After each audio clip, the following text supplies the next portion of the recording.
for Canaan on King of Kings. Very, very easy action. He has a high head carriage. It's what his father had too, but in a race, doesn't always like to see a horse with quite such a high up head, but easy mover.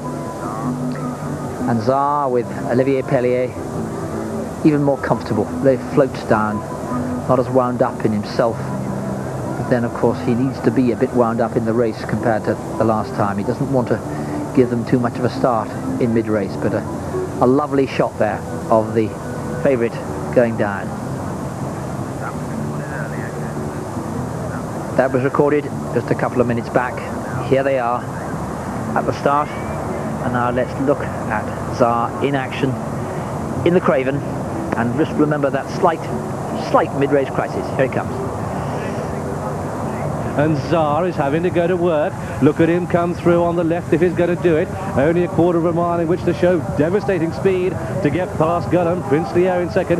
Now he pulls wide on Tsar. Now he starts that charge. Now he's starting to pick up. Here's Gullen the target. Daggers drawn, tries to come down to the dip. And this is the worst bit of ground here they'll encounter. Gullen pressed by Tsar the outside. And here goes Tsar. Tsar coming to take Gullen. They've gone 6 clear of the others. Up towards the line, Tsar. Gullen's coming back for more. He's having to race this Tsar, but this will do him good. Look at Gullen rally, but Tsar holds on. Well, he won a shade cosily in the end. Just had to be shaken up. Just gave him a couple of cracks with the whip, and it was an ideal warm-up for today's first classic. They thought that he was just going to need a racecourse gallop. The ground in France too soft. Look at that unusual action with his near four. Just make you wonder how he'd act if he goes to Epsom in the grounds a little bit on the far side. But Gullen, well regarded at home by Jeff Ragg, keeps galloping onto the line. Couldn't match this horse's turn of foot. Remember, he's probably made 2 or 3 lengths up at least from the dip. It's on ground that doesn't suit him ideally, and he looks really in good form with himself today.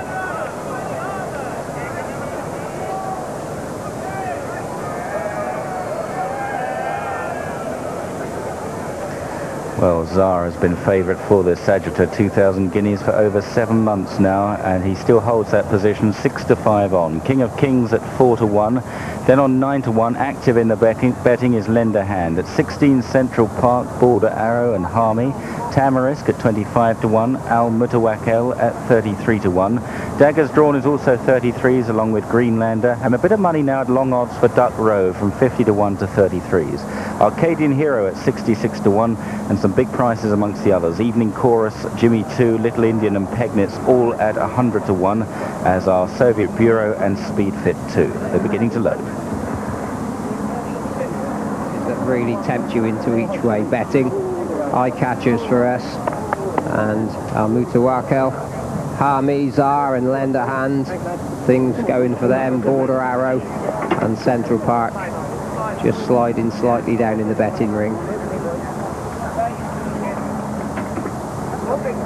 5 years ago, Zaphonic, the sire of Tsar, was 6-5 on to win this 2,000 guineas. That is now the price against Tsar, that some bookmakers are asking for 11-10 on. King of Kings has touched 92 on the course, is a 4-1 chance.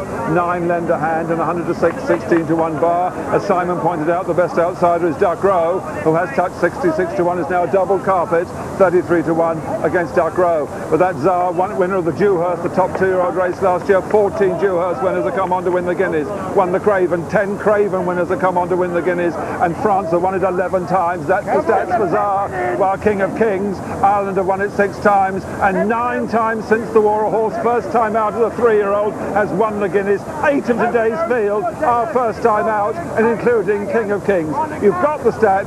Tsar is very, very confident. The money is coming in against him for Lender Hand, and late for King of Kings. Well, built like a bull, Tsar, and Al Mutawakel, a much taller horse, plenty of scope. They'll be looking for a good season for this horse. He won a 2-runner race over on the July course, and finished up not getting beaten too far in the Royal Lodge on firmish ground at Ascot. Whatever he did as a 2-year-old was always going to be a plus, very similar to King of Kings. Army, who disappointed at Sandown when they said the ground was too soft for him behind Little Indian, and then came back to win a listed race here.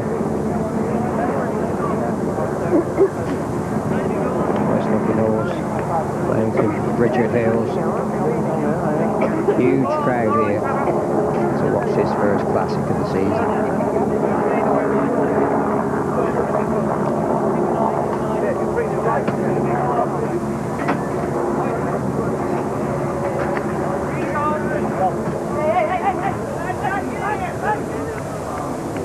They're asking 11 to 10 on Tsar now, 7 to 2 King of Kings, 8 to 1 Lend a Hand, and 16 to 1 Bar the 3. Tips on Tsar.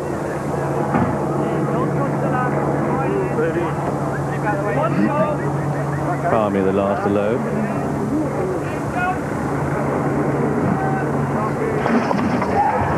So they kick away there, the mile in front of them, and they want to come down the centre of the track, and Tamarisk is up with the early pace, also Lend a Hand, with on the far side Tsar the pink cap tucked away.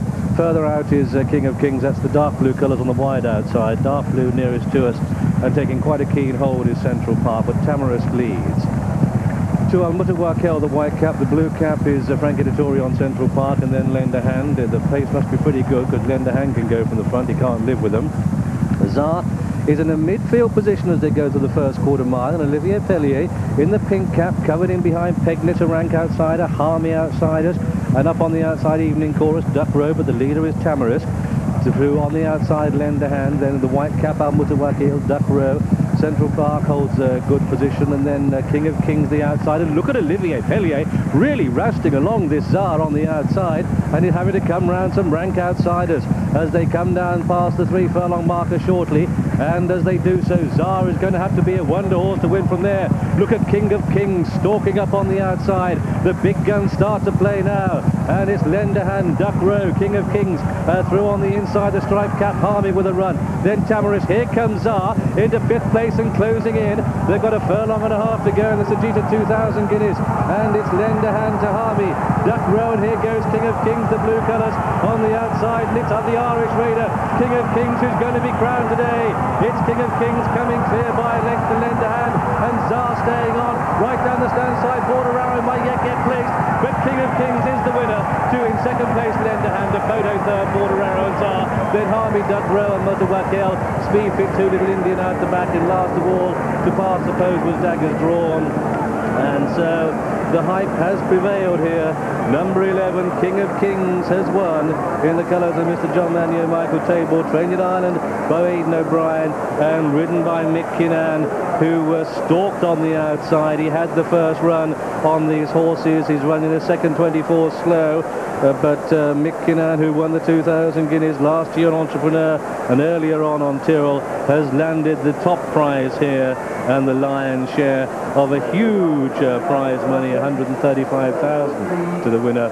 11, King of Kings, has won this Son of Sadler's Well. Second horse home, why, that's number 12, Lend a Hand, a really brave run for the Mactoum colours, trained up at Middleham by Mark Johnson, who's had such a tremendous success in this race. Third horse home is confirmed as Border Arrow, with the favourite Tsar only 4th, and here's our winner. He may carry his head a bit high, but he's come home best of them all, and here he is. This is our winner. This is King of Kings. Hail the champion.